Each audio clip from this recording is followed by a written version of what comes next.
Welcome to this episode of Coffee and Cash. Today, pretty excited about this one. We have David Pederson from Cash In Software. He was at the NAC show. It was a great addition to the NAC show, and he was definitely the star newcomer for the show. David, thank you for joining us. I really appreciate it. Hi, thanks for having me. Yeah, and I just want to point out I do have Thomas here with me too. He's our And Thomas. developer partner in the business, and so he's Yeah, going to we be met here. Thomas at the show too. How you doing, man?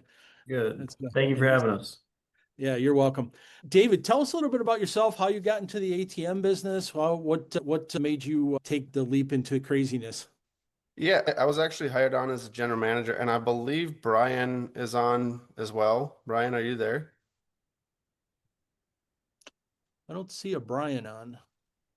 I think he's under just a cell phone number. Anyway, oh, there he is. Yeah, so I started working for Brian a little over 4 years ago, and just through that 4 years, I've learned about the ATM industry and kind of jumped in both feet first and just saw some needs in the industry, to put it nicely.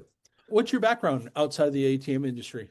Done a lot of consulting. I've got some background in computer programming. That's what my degree is in. And prior to that, did some construction. So a little Awesome. variety. Awesome. And what part of the country are you in and do you operate in? We're out of Fargo, North Dakota. That's where we're based out of. How's the weather? It's beautiful today. We're Is it? expecting Yeah, 60 we, degree temps today. It'll change.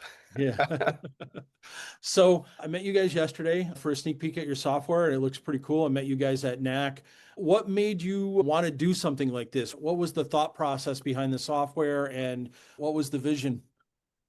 Yeah, so initially it was kind of driven by a need to just save time. Being with a background in computer programming, I've just kind of always had the mindset of let's make people's jobs easier.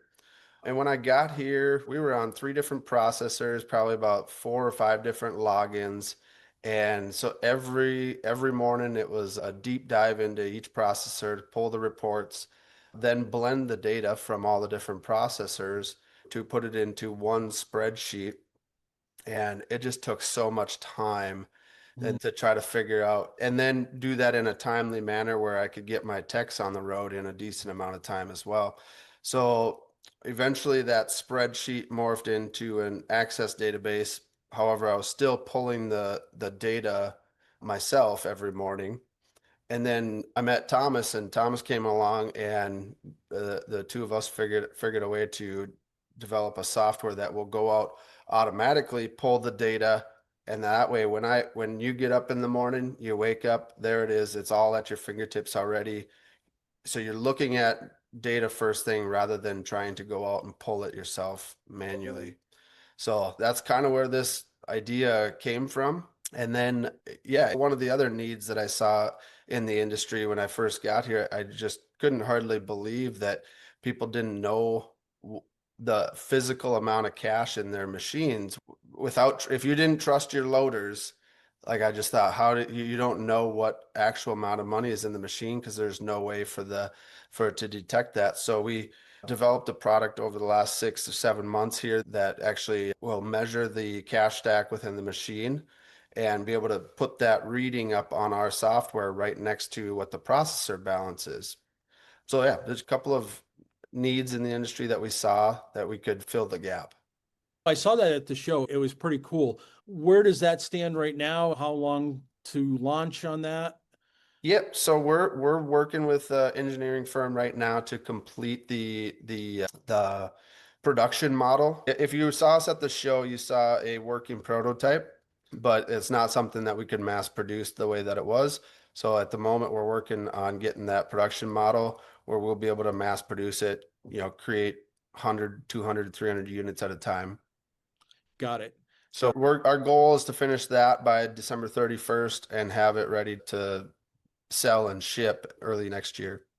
Oh, awesome. When did you start taking this software and saying, I want to make this a SaaS product? I want to offer this to the masses. I mean, how long has that been? I would say we started, Thomas, about 2 years ago, and it was a year ago at the NAT conference that we were actually ready to start selling it. a few months before that NAC conference, I had started using it within our business. And so I knew it was working because I use it every day. Oh, And since then, we've added so many different features and improved it a lot since the NAC conference 2024. awesome.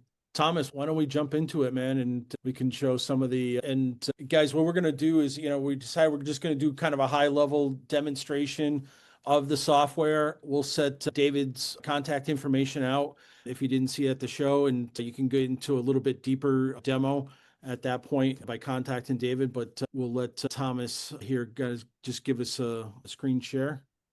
There we go. All right, you can see it? Yep. Perfect. Well, yeah, I'll just give a quick run through of kind of what the system does and how it looks. So as was kind of talked about, the premise of the software is it pulls in all of your data from all of your different processors or even cache that is in machines outside of ATMs specifically. So right here, quick little landing dashboard. He wanted his whole portfolio in ATMs and air machines in one place. And so we were able to pull in his air machine portfolio into our software as well. Yeah.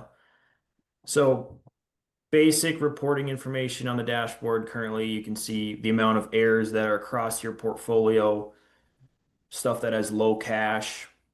And then down here on the bottom left, this shows you how much was dispensed yesterday across your portfolio and how much you should see in your bank account as of this morning. And then if we go into management, I would like to just give an overview of the terminals page.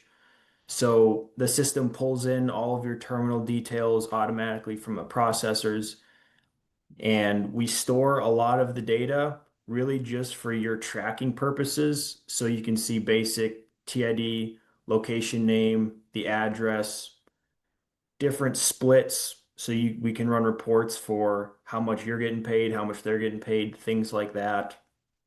And just a wide variety of other fields here. Some of the ones that are more important are probably like the balances on the cassette level individually. And then you can also view the current surcharge and how this machine has been doing with last messages and last activity, things like that. A few, And how often does this data update into the system off of the processors? so the terminal detail gets pulled in once a day, but then things such as like the balances and the statuses get pulled in automatically every 10 minutes. Cool. And processors, are you working with how many processors? Right now, Switch Commerce, Columbus Data, DNS, and then PAI. And then there's the capabilities to work with more as operators' needs. Gotcha. Great questions.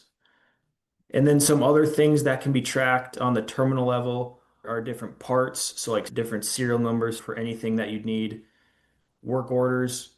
So, a common issue is like how are work orders being tracked. A lot of people use different systems, or there's another spreadsheet somewhere else specifically for that. All of that can be tied in to the terminal, as well as notes. You can also view recent transactions. Again, gets pulled in every 10 minutes, so it's pretty much real time with what the processor has. And then reports.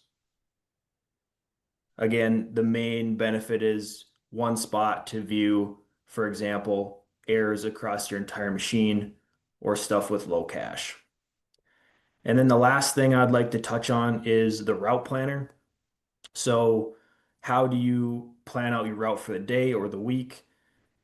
One thing we've developed was this route planner where you can select what route you want to go in. And let's say, okay, for this Bemidji route here, we want to fill these 5 machines today. You can just bring it over and then it'll tell you how much needs See you to be. later, bro. And then another thing, especially if you have like newer techs, or maybe if you fill certain machines on different days, the order is always different. We built in a route optimizer that automatically organizes the stops and locations based off of where you should go first, second, third, etc., to reduce your drive time.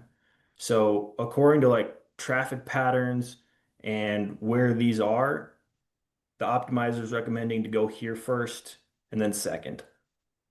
And Cool. then you can also assign it to one of your techs, and then they can view it directly from the mobile app. Thomas, could we add times in there? Because obviously, what does happen on routes is that this place is not open till this time. This place is closing at this time. Is there any way to add that into the optimization? Great question. Great question.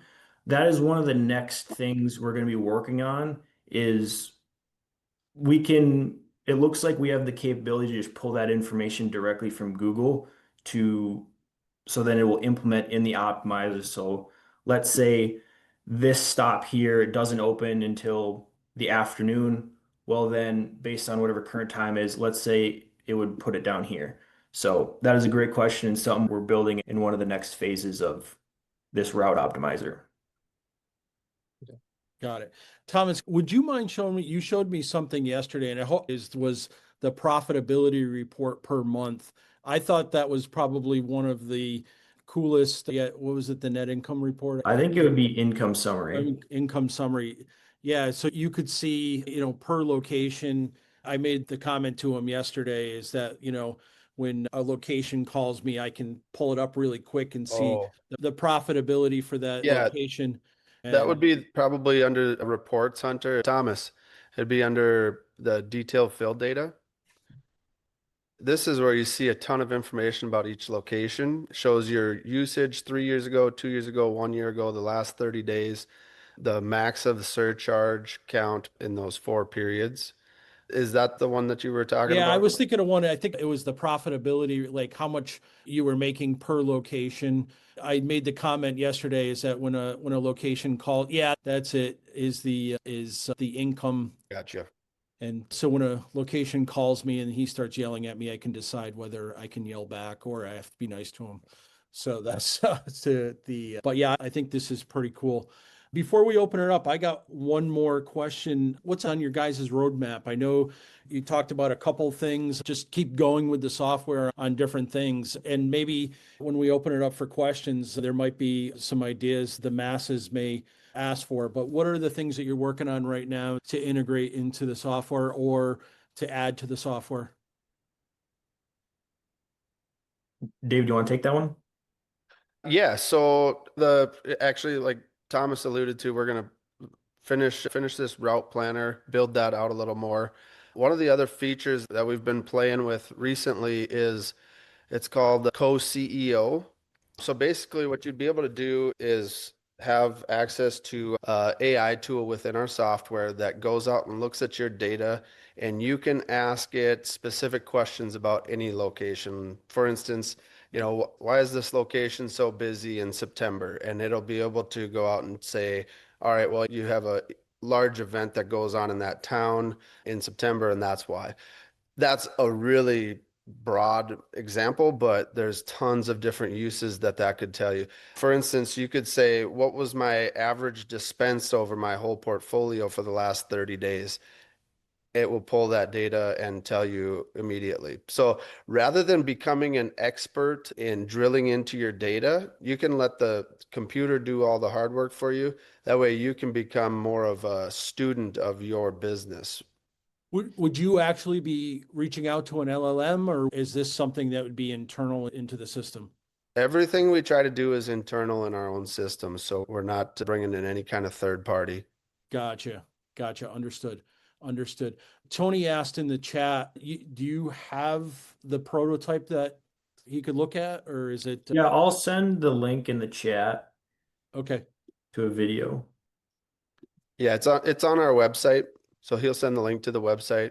It's just cashinsoftware.com and it shows a brief video of how it functions, how the prototype functioned. We made some minor changes on the production model that we're working on, so it'll work a little differently. Gotcha. Gotcha. And I know one of the questions that's going to come up, so I'll ask it. What does the pricing look like on this? No, not at all. We're not, it's the same for everybody. So it's basically $100 minimum or 50 cents a terminal, whichever is greater. Cool. Monthly, correct. Yep. So that device would allow us to see what the actual balance is in the machine, and with the different thickness of bills, we won't ever make the claim that it's going to be 100% accurate. Basically, what we're trying to do is catch the big variances. So say somebody forgot to add an extra, they were supposed to add 500 bills, they only put 400 in the cassette, right? You're going to get notified of that right away. The other huge benefit to this device is if somebody is jackpotting your machine, they've changed the host address on the terminal. Your processor balance stays the same, but you'll start noticing, you'll get a notification that your cassette balance is starting to drop. Well, there's a huge red flag right there if your processor balance isn't moving, but your cassette balance is. So that's another huge benefit to this device. We want to catch those jackpotting instances as they're happening and make them stop before they wipe you out. I assume that's going to be some add-on pricing, right? Yeah, that would be additional. The cost of the device obviously is going to be an upfront cost. But yeah, and then as we add, different features to the software, we're going to give people an option to use what they want to use. If you don't want to use the co-CEO, for instance, in the future, we're not going to charge you for it, right? So we'll have a base model for the software, and then as you add different features, there'll be different pricing structures for those. Gotcha. Gianni, there's a link to a video that shows what the device looks like. And what is the tolerance between the variants? Tony's asking, what's the tolerance between the actual cache and what the sensor can pick up? So right now we're at about a 15 bill error, and we think we can get a little closer to 10. Gotcha. I'd like to jump in with a question for David for the jackpotting. So if your cache is dwindling kind of at a rapid velocity, can you have a real-time alert software notifying, hey, we're comparing to what you've stated for your bill count, it's going down fast. Absolutely. And one of the dreams that we have with this is that we stop that as soon as possible, right? So in the future, basically without the data, we can't do anything. With the data, the possibilities are endless, right? We foresee a future where that device calls the merchant and says, hey, your ATM is getting jackpotted right now. And hopefully they can put a stop to it, or tie it in with an alarm system and set the alarm off, or tie it in with an RMS system and just shut the machine down. So as long as we have the data, the possibilities are endless. Shalm's got a question. So in terms of, I got a couple of questions, but I did hear you say that we could use multiple logins. Now, for example, with CDS, if I have more than one login for CDS, can I still be able to do that? On our software, yes, you can add as many logins as you have for your portfolio, and it'll pull all the data in from each one of those logins simultaneously. Got it. Another question that I have is when you can take a look at the total cache in cassettes, are we able to have a breakdown? So for example, some of my locations are merchant owned and loaded, right? Yes, I get what I get on my end of the bargain, but this way, when I'm looking at how much of my hard cache is out in the field, so I can kind of, based on how I define those, I can kind of pull the appropriate tabs and look at that. Yeah, so you're just looking at what your cache is out in the field? Right. And we have that already. It's just we would have a better idea with the audit device inside of each machine. So Right, because Thomas, can you share your screen again and show the report that shows the end of day balance and current balance in every machine? right, because this will definitely help me when I'm ordering on Friday to get my shipment on Monday, that sort of thing. Absolutely. Yep. So here's a report here that just shows the terminals that you would want and differentiated between your cache and the merchant's cache, or maybe you have a third-party loader that loads with Mhm. their cache. And then if you go back to the dashboard, Thomas, this again, so here it's looking at your Vault Cache accounts. Right here, this Bank of America ending in 8910. That that bank account or that set of terminals that points to that bank account dispensed $96,680 yesterday. So now I know what amount I should expect for a deposit this morning. Got it. And last question, in terms of the hardware that would show the difference in the number of bills, by any chance, now, for example, I have a new loader that's taking my cash, and instead of pulling the lever back before putting the Yes. cash, he put the money on the wrong side of the lever. Uh, We and can't make honestly, this we live in stuff the real up, world. Sean. Yes. Huh? So we can't make this stuff up, Sean. Yeah, no, I mean, we live in the real world. I mean, it happens, shit happens, you know. Would your hardware be able to catch that right away? Because you know what, this location is 90 miles away. And if I find out 15 minutes later, then he can just circle back Exactly. versus I find out the hard way when, you know, the cassette is disabled by GenMega because there's a feed failure per se. Yeah. Yeah, it would definitely catch that. So let's say he doesn't pull the tension bar back. He puts 400 bills in the back of the machine or back of the cassette, but he goes and adds those 400 bills into the dispenser or into the ATM. Your processor's balance is going to show that it's 400 bills longer than what you actually have in the cassette. Got it. All right. Well, that's super. That happened to me recently, and this is definitely going to add value in my field as well. Thank you. Yeah, thanks for the question. And it's manufacturer when that sensor comes out, that's manufacturer agnostic. It's be GenMega, Yosan. Yeah. Yep, Got it was designed that way because that way we don't have to implement into the hardware or the software of the ATM itself. It's totally separate. David, it's Got it. Jay. I have another question, which is the dashboard. Is that dashboard customizable? Not at the moment. We've definitely talked about that. People like to see the data that they want to see. So it's a future iteration where we would be able to do that, but it's not right now. Okay. Where is our data stored when it's on the software? Do you want to?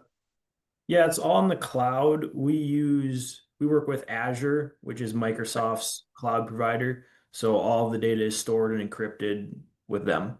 I figured you would want to ask about data security. Jay's our data security expert here. Yep. Awesome. That's good to know. How about any more questions? Anybody got anything else? We got a new question in the chat here. What is the price of the physical device do you think it's going to be? I know it's not released yet. And what do you think roughly? Yeah, and we're in the stage of finalizing that price. Right, I know this is quite a range, but we're in the range of $150 to $250. A lot of, one of the things that I kind of figured out in working on the alarm system is it's all about volume. It's when you're Yeah. talking about sensors. Sham, go for it again. Sham, you're up. The other question I do have is your hardware and your software. I did hear you say about, air machines, etc., and of course ATMs. But in terms of bill changers, like at a gentleman's club, I have a bill breaker. Could your hardware and software can that, whether today or in the future, be used in that as well? So do you have access to the data from that build changer online somewhere? Yes. Okay. Then absolutely our software can get in there and pull the data. So it's basically just like adding a new processor. We just have to map the data into so we're pulling in the correct fields into our fields. And it's yeah. So that's exactly what we did with the air machines. We're working with a client here over the next couple of months that will be pulling in the balances on their gaming machines So the possibilities are endless with this. So, Yes. so if somebody has a special use case, you'd be open to someone coming to you and saying, hey, this is our vision, or we're doing something. You Yeah. guys are definitely willing to pull that data in. Yeah, we've already mapped out to a processor called Seed Live. It's a Cantaloupe product, and they're one of the largest card processing companies in the nation. So that one's already done, and that's what we had to do that for our Air machine client. And so, I mean, that should take care of a large percentage of those right there. And Tony is asking, are you looking for a VC? A VC. Venture capital, I assume. Oh, I think Vault Cash when I hear Yeah. VC. I'm assuming it's venture capital is what he's. Reach out to us individually and we'll talk about it. Awesome. Awesome. Yeah. I do want to just say if anybody wants to see the software in a little more detail than what we've given you today, we'd love for you to reach out and set up an appointment for a demo. David, how does everybody get a hold of you? Yeah, so you can reach me, david@bosswebtools.com, or you can fill out a form on our website, which is cashinsoftware.com. And I'll put my phone number in the chat here too, so you can have that as well. Sham, did you have another question? No, I forgot. To drop your hand. Okay. All right. Got it. I have another So- question. Do you have a waiting list or notifications when it becomes available? The people who are interested could be notified? We do have a running list, yes. A waiting list for what? Well, right, is it commercially available now? If not, can people be notified when it becomes commercially available? Gotcha, for the sensor. Okay, understood. Thank you. Thank you for that clarification. Guys, we got a couple more minutes. If anybody has any more questions, I sat through the demo yesterday and it's pretty cool on some of the detailed stuff that I saw. I think it definitely would be very helpful in our day-to-day operations, and especially what I like about it is, I mean, these guys have a vision and a roadmap of just keeping going. There's nothing more frustrating about using a software package or something and it just doesn't move forward. So I think that's a really key piece. But being in our industry is huge because they at least understand what we're looking for. Yes. Yes. And, compared to some of the other products that are out there, it's very, very affordable. Yeah. And priced well, I think. All right. Any other questions? I don't know how to do the raise hand thing. You just speak up, Gianni. Hey, so yeah, I was just curious, how does the device, I saw the quick video, communicate to the main board? Is it connect to the main board over USB? Because now you have toppers, the Gen Mega topper just came out, that's using one USB slot, NFC is taking a slot. Is it use USB? No, it's not connected to the machine at all. So it's got a controller on the outside of the cassette that is plugged into either your wireless device or the local internet. And that speaks directly with our software. So you have a current reading on your software right next to the processor balance.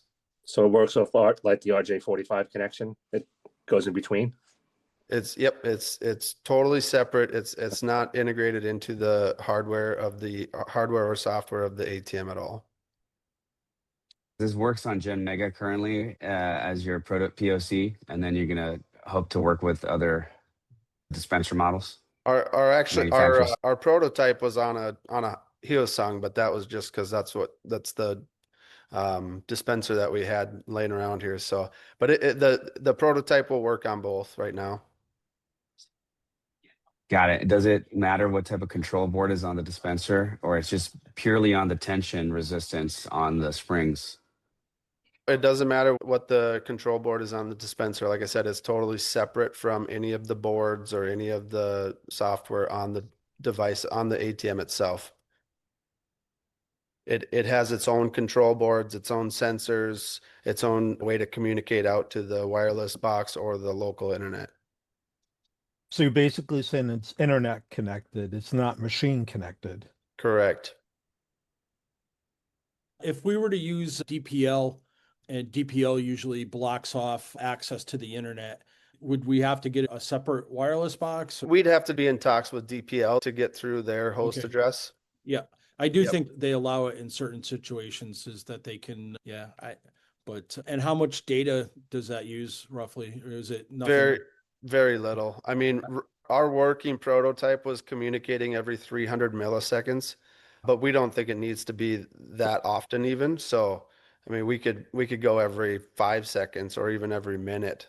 So it's sending very little data. Gotcha. So if we're using a WTI box, we're not going to see the over data usage. Gotcha. No. And I assume if you also could whitelist into any of these boxes as long as you can talk to the manufacturer or whoever's operating the boxes. So if you're on a PAI or a WTI and whitelist your hosts only, so therefore you don't have general internet access on that, we would just whitelist you. Right. Okay. Gotcha. Yeah, and we haven't specifically talked with any of the manufacturers of the wireless boxes yet, but I know Bob very well. I think it would be an easy call to DPL. So definitely great thoughts there, guys. Thank you. All right. Did we beat David up enough here? There is a Do you question have to about use the software to use the Bluetooth note counter? Like, do we have Currently, to be a recurring customer in order to use that feature? it's tied into our software directly, but we can talk on an individual basis if that's the only thing that you want to use of that. there was a question about data usage. How many kilobytes, how many megabytes per month, understanding the data load of the internet communication. Right. The answer that I have is like we haven't run any tests to even come up with an estimate for that. So I think right now it's just we don't have an answer, unfortunately. The reason why that's important is because a lot of the wireless devices used have an ATM use application. And if you're doing Bitcoin, which is a lot more data use, you'd have to basically pay for that kind of data load. But ATM use is very small. It seems like this device wouldn't really use a lot, but you guys would have to measure that, and we'd have to understand whether it falls under ATM use category or a bigger category. It's important for how much we're getting charged. Absolutely. Yeah, and we'll look into that and get a definite answer on that. And depending on if it's communicating every 300 milliseconds or if it's every 5 seconds or every minute, that would change that answer. So we'll find that out. Any more questions? All right. Well, David, Thomas, Brian, thanks for joining us for Coffee and Cash. This one is absolutely being recorded, so I'll turn the recording around and we'll get it up on the group. If anybody on here or anybody on the recording has any questions for David, definitely reach out to him and schedule a demo because it is pretty cool. It's affordable and it's a hell of a lot better than having 32 logins like I do. Thanks everybody for joining us, and we'll see you the next Coffee and Cash. Thank you. Yeah, very cool. Thank you. Take care.